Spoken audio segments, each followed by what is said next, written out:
Okay, my name is Philip de Melo, and today is a hands-on training on big data. We will consider real-world big data, and the objective of this hands-on training is to show that it is not complicated to run big data and process big data. So it's not complicated. That is the objective, and I will try to demonstrate this to you today. So first of all, let me just share my screen. Yes. And I will show you some slides here. Okay. All right. Okay, so this is my slides I would like to show. And today is big data in public health informatics and technology, hands-on training. Do you need to run big data? It's not very difficult. Okay, that is the theme for today, hands-on training. Okay, I would like to say that the major objective of hands-on training is to provide students and participants of my lectures with the skills and knowledge needed to build a big data information system for real-time processing of public health data coming from different sources. And if you remember my introductory lecture, I expressed my opinion that if we work with static data sets, then situation is much easier, and we just process static data sets. Does matter for the size of a data set. But if we start working with big data in real time, and we know that the definition of big data, not only just volume of big, but also velocity and variety. Variety, that data comes from different sources, different formats, different structures, different types. And that is a big difference that if we consider only, for instance, just static data sets. So we should build an information system. And I would like to mention that I treat big data sets as an information system because it consists of various components that will allow us to efficiently work with big data and process big data in a timely manner. Regarding different sources, you remember in my previous lectures, we specify them as D, it is disease, H is a host, E, it is environment, and S, it is social media, SM.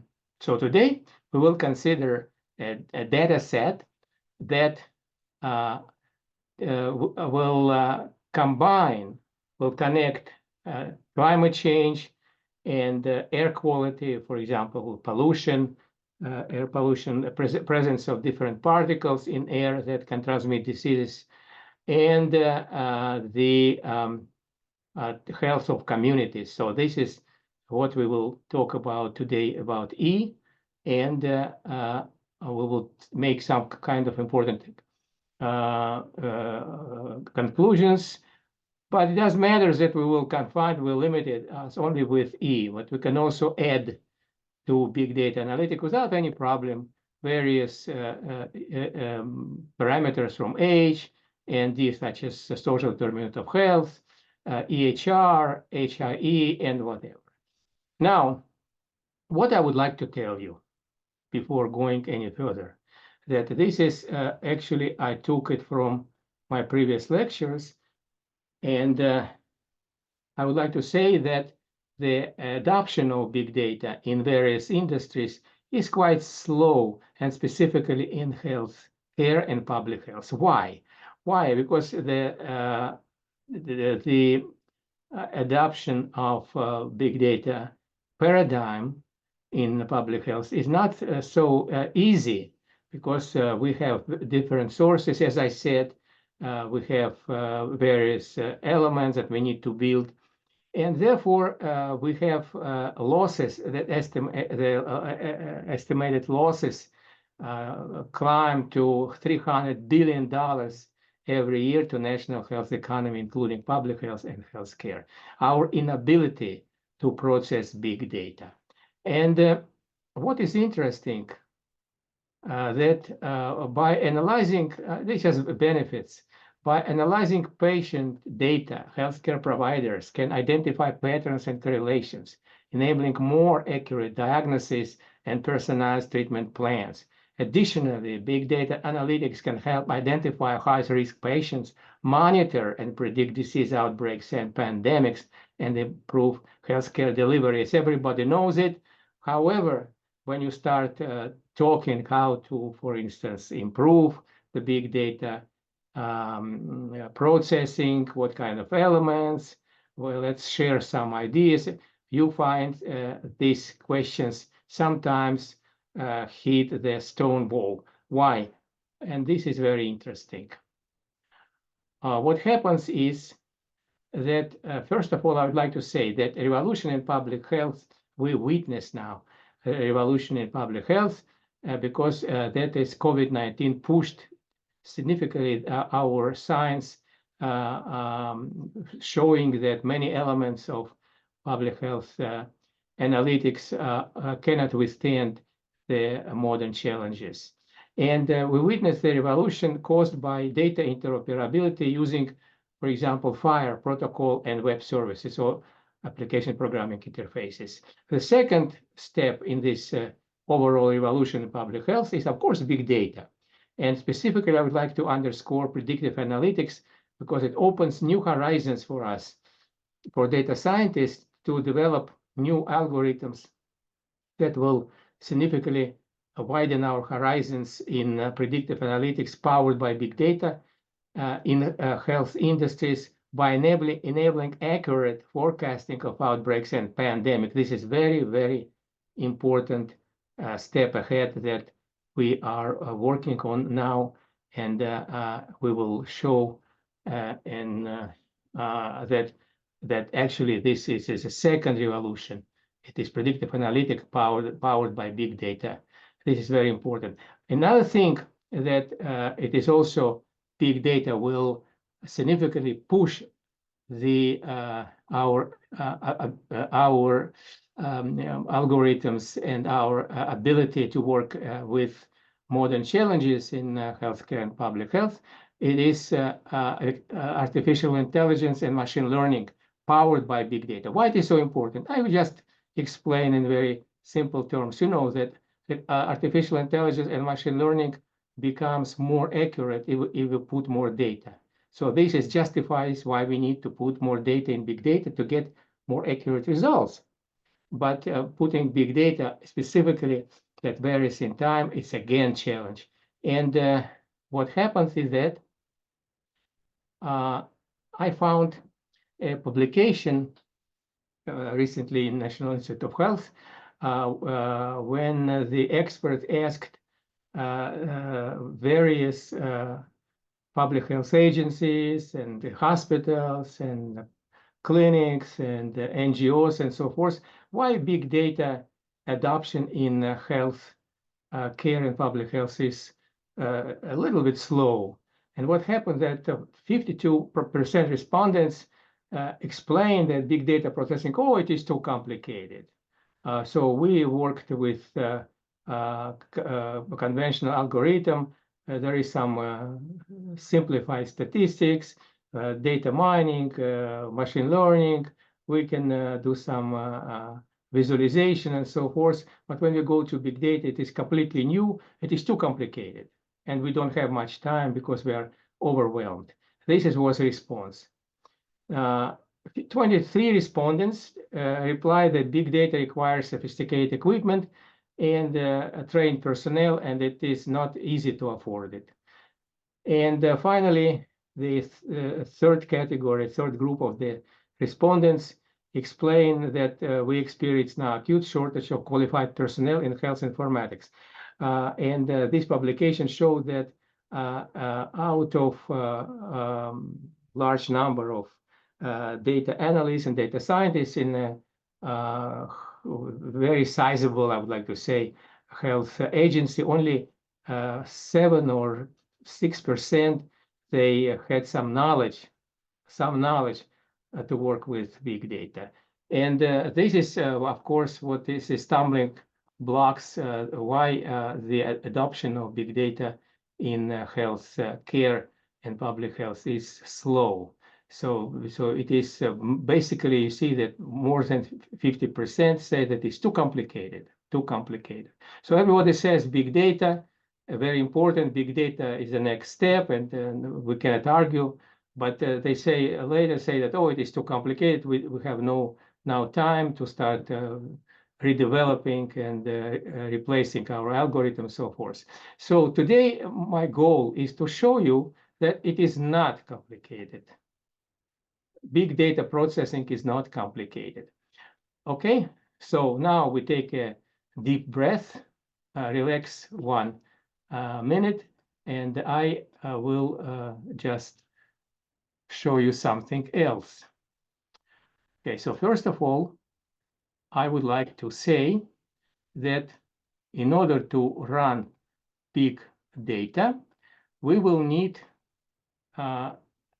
today, we will build I don't want to say simplified, but quite simple information system that would allow us to process big data, okay? And first of all, I would like to talk about VS Code. VS Code. It is in my whiteboard behind me. It is VS Code. And let us put here VS Code. VS Code. Okay. VS Code. It is an open source algorithm. Okay. And wait a second. VS Code.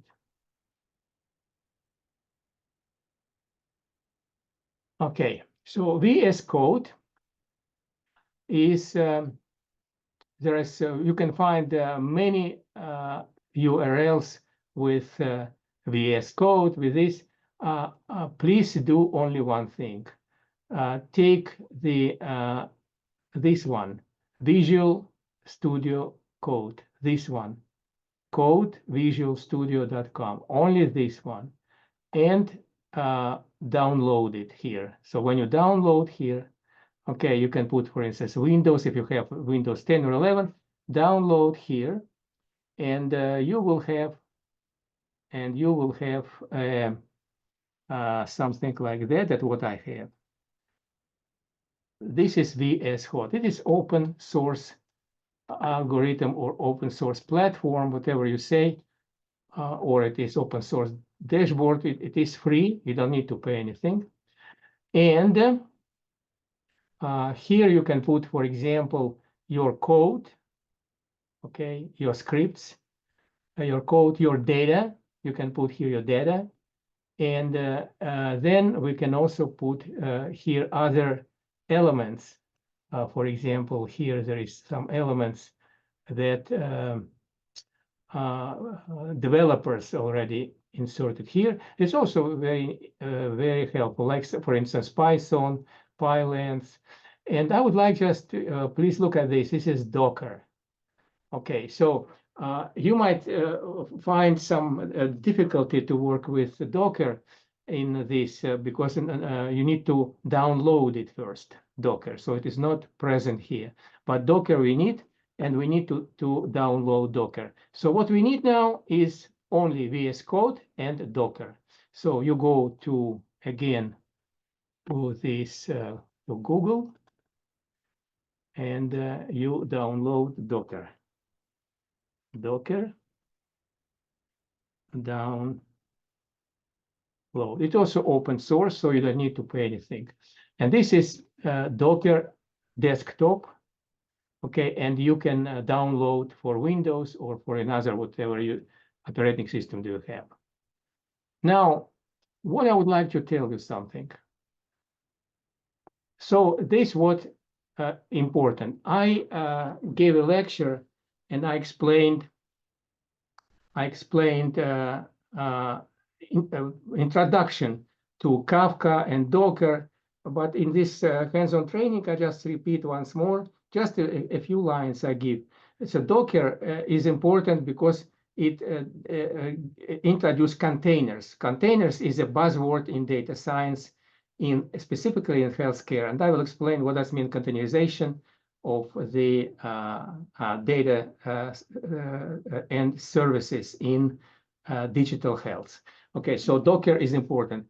So please download VS Code and download the Docker. Okay, so I give you a couple of minutes, you do. Please do it, and I will just explain. I will go further on that. Okay, so please do that.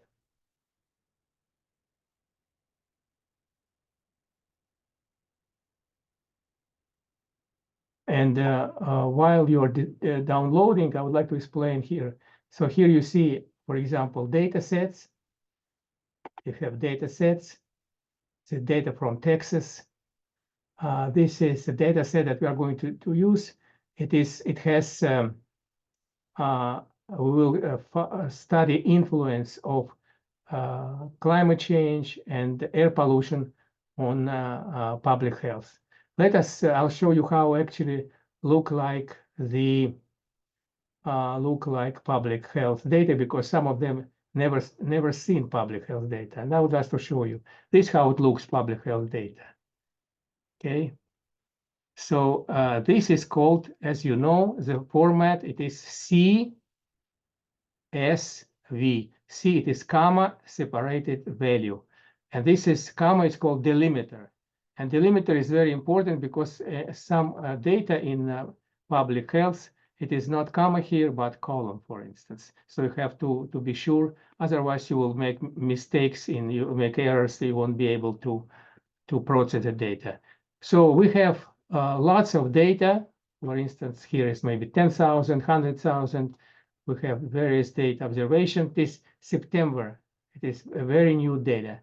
And then you have here various features, for example, temperature, humidity, and so forth. And finally, we have the so-called health risk score. So when it is a larger number, let's say 10, 11, like this, it's considered larger number. It means that these parameters adversely affect the public health, health of population or public health. So that is what we have. Now, if you downloaded the VS Code and Docker, we can look at the code. So I presented for this lecture a simple code, but of course you can write yourself. It is not so difficult, I believe. Let me see just. So this one. So what it is, we import CSV, and we import the file where we put our data here, import re. We import also JSON, because it is we use a JSON in our further algorithms. And then we have to create a topic. Topic means our task, how we can call task. So I call this HRS part. Okay, so it is this one. And then what I do here, I take, just a second, I take the, first of all, let me just convert Excel data, CSV data to Excel data. So it is here, I convert it. And I will just show you, I'm not going to use it, but I just show you what it is. So let us see it is health risk score. We have 10.52217.031, So it is 9, 6, 7, and so forth. So they are various numbers here, and these all arguments, and this is a function. So this is what actually it is dependent values, and this is independent. So we try to find out how these factors affect the public health or health risk score. We have lots of information here. We have heat, we have severity score, condition, season, let's say fall. We have data week, we have cities, let's say San Jose here, Los Angeles, and other things, so many features here. Okay, and of course, it is impossible to do it manually to understand, because it can be here 1 million records, and we have 45 different features, so it is impossible, of course, to do this by hand, and plus data coming in all the time. Okay, so we receive data from different sources, and what I would like to do, my first step in big data processing, I will call it key, because you remember in my theoretical lecture on Kafka, it is like a repository, very important, very fast repository in terms of storage and retrieval and integration. So we call it as integrator and data repository. So in Kafka, we have to specify keys, and key means that what it is a dependent value. And what I did here, if, for instance, we have 8, 89, I give key 8. So from 8 to 9, this will be 8. This will be 9 key. This will be 9 key. This will be 9. This will be 10. From 10 to 11, it is 10. So we have, let us see now what we have here. So this, for instance, 9.360907 So what it is 9, yeah, because it is over 9, between 9 and 10. This one will be 10.1836 will be 10 key. So we have here keys, and what I would like to do, I would like now to build the information system with this first step that will sort out data that we are going to get in time in different partitions. That's what Kafka allows us to do in different partitions. And that would correspond to key. For instance, if key is here, I don't know if it has key here 6, I don't know, or 1. So it is very low risk. So we will, in this partition, we collect all the data that correspond to very low impact. And we will put in partition 11, because I see here 11. I will be, let's say, here is, for example, it is key 11, yeah, 10.74. It is high risk, and this will be exactly, will be put data that correspond to high risk data set. And we call it is also kind of feature engineering, because remember, in static data set, how we do this feature engineering, it is one element of the pre-processing of data, together with standardization, outliers removal, this data wrangling, and so forth. So here we have also this situation will be useful for us, and this will be now doing. So we will take the data that we will receive, okay, and we will sort it in different keys. So we'll have, let's do 11 partitions and 11 keys, but I do not know. I don't know. This is data set. It's maybe quite big. I don't know. And I don't know whether there is a key number 1 or 2 and so forth. But this will be very useful for our next analytics. So what we need now, to run. So let us run now this program. It is very simple. Okay, let us run. And you see that we have now running here data coming in different parties. I will stop it now. Okay. So, okay, finish. Now I'll stop it now. Now I would like to see what's going on, and we go to Docker. We'll see in Docker what happened. Let us go here. It is Docker. Okay, and you see containers, because as I said, Docker does containerization of our services, and we have here Kafka, Kafka-UI, Zookeeper. I already explained everything. What does it mean? And it is call, and call actually correspond to our local host. So we will just look at this, what happens. Okay, so we will take a look at this. Yeah, and this is localhost 8080. So let us do that.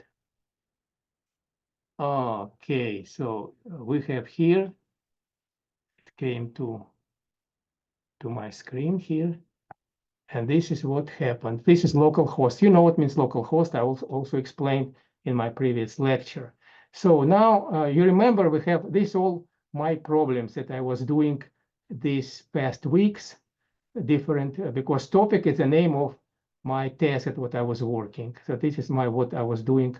Then I came home September 1st. So that is what, but we need to find our topic, which is, we need to do that. Okay, let us see now. Okay. Okay, so this is what this HRS part.